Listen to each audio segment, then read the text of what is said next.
ఆ పెద్దాయన వాళ్ళని బొద్దింకలన్నాడు. ఇప్పుడు ప్రభుత్వమే ఆ బొద్దింకలకు భయపడుతోంది. అందుకే బెదిరింపులకు దిగుతోంది, చంపేయాలి అని కూడా ప్రయత్నిస్తోంది. 2-3 రోజుల్లో కోట్ల మంది ఒక్కటవడాన్ని భరించలేకపోతోంది. అసలే వ్యతిరేక స్వరాలు వినాలి అంటే అసహనం, వాటి గొంతు నొక్కాలని ప్రయత్నిస్తారు. కానీ ఇక్కడున్నది అనేక దేశాల్లో ప్రభుత్వాలను మార్చిన చరిత్ర ఉన్న యువరక్తం. అందుకే ప్రభుత్వానికి భయం. ఆ భయం కారణంగానే ఇప్పుడు బెదిరింపులు మొదలయ్యాయి. మొదట కాక్రోచ్ జనతా పార్టీ ఎక్స్ అకౌంట్ని భారత్లో నిలిపివేశారు. ఆ తర్వాత కాక్రోచ్ ఈజ్ బ్యాక్ అనే అకౌంట్తో వచ్చారు. అక్కడ నిమిషాల్లో వేల మంది జాయిన్ అయ్యారు. దాని తర్వాత వెబ్సైట్ కూడా మొదలుపెట్టారు. దాన్ని మూసేయాలి అనే స్కెచ్ వేస్తున్నారు. ఇన్స్టాగ్రామ్ అకౌంట్లో 2 కోట్ల మంది దాటారు. దాన్ని క్లోజ్ చేయాలనుకుంటున్నారు. చివరికి సీజేపీ ఫౌండర్ అభిజిత్ దీప్కేని చంపేస్తాము అని కూడా బెదిరిస్తున్నారు. వాట్సాప్లో వార్నింగ్లు ఇస్తున్నారు. దీనికి సంబంధించిన స్క్రీన్ షాట్లను కూడా అతడు పోస్ట్ చేశాడు. అతడి అకౌంట్ని మూసేస్తే డబ్బులు ఇస్తారట. అంటే చస్తావా లేక బీజేపీలో చేరతావా అని అడుగుతున్నారట. ప్రస్తుతం అమెరికాలో ఉన్న అభిజిత్ వచ్చే నెల ఇండియా రావాలనుకుంటున్నాడు. తాను ఢిల్లీలో ల్యాండ్ అవ్వగానే అరెస్ట్ చేసి తీహార్లోకి నెట్టేస్తారు అని టెన్షన్ పడుతున్నాడు.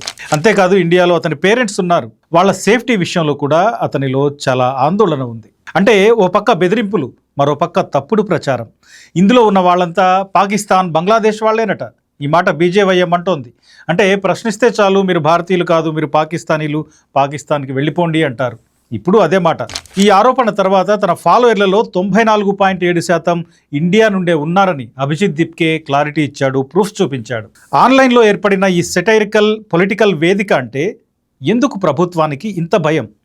ఎందుకు అంటే సీజేపీ లేవనెత్తిన అంశాల్లో ప్రభుత్వాల దారుణ వైఫల్యం ఉంది.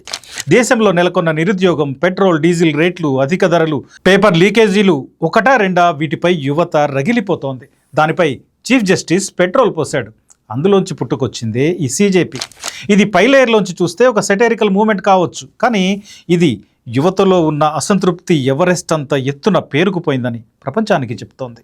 ఇంతకాలం ఒక సరైన వేదిక లేక చెప్పలేదు తప్ప అంతా బాగుండి కాదు అని ఒక్కసారిగా కోటి గొంతుకలు ప్రభుత్వం ముందు నినదించినట్టయింది.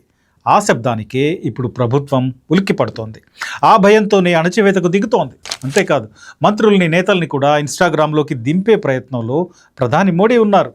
మీకు రీల్స్ తెలుసా, ఇన్స్టాగ్రామ్ తెలుసా, మీరు అందులో ఉన్నారా అని మంత్రుల్ని అడుగుతున్నారట ప్రధాని. ఆల్రెడీ వాట్సాప్ యూనివర్సిటీని, అది పంచే జ్ఞానాన్ని మనం రోజు చూస్తున్నాం.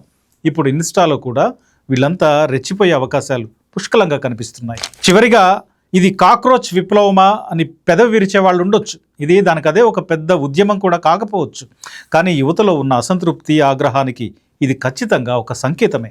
కేవలం సీజేఐ అన్న ఒక్క మాటతో ఇది ట్రిగ్గర్ అయింది కాదు.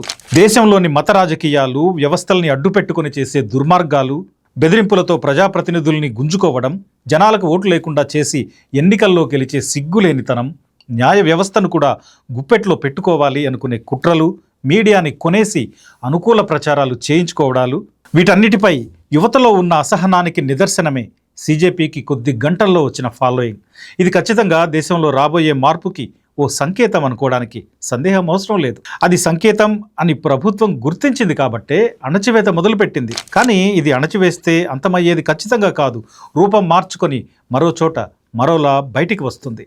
ప్రభుత్వాల విధానాలు మారాలి, లేదా అధికార పీఠాలే తల్లకిందులు కావాలి. అది మాత్రమే పరిష్కారం.